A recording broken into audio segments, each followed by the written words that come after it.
News में आपका इस्तकबाल है। सर, आप अपने बारे में अपना तारुफ पेश करें। मेरा नाम मोहम्मद वसीम है।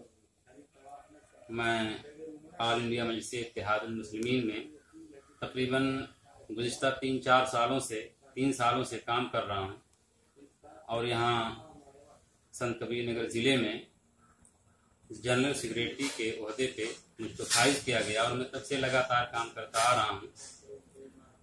और मैं पेशे से शायर भी हूँ।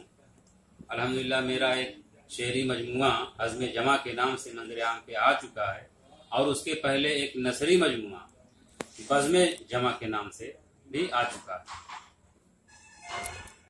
लोगों का कहना है कि इस मुल्क में मुस्लिम क़यादत नहीं चलाई जा सकती, इसके बारे में आपकी क्या राय है? देखिए, जमहूरी मुल्क है। इस जमहूरी मुल्क में सबका एक बराबर हक है। इलेक्शन कमीशन में जाके कोई यादव भी सियासी पार्टी का रजिस्ट्रेशन करा सकता है, कोई हरिजन भी करा सकता है, कोई मुसलमान भी करा सकता है। और इस सवाल में मैं जानता हूं कि ये सवाल एकदम से बेबुनियाद है।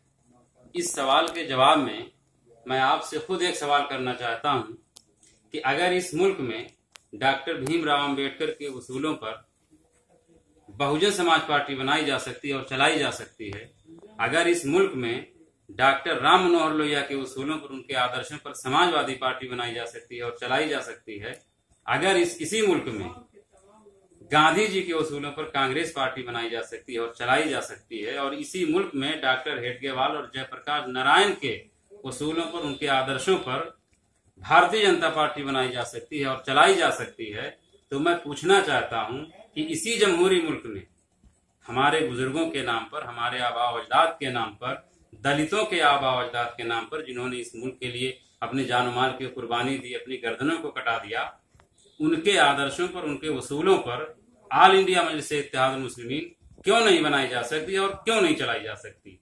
कौन सा कानून है जो रोक रहा है?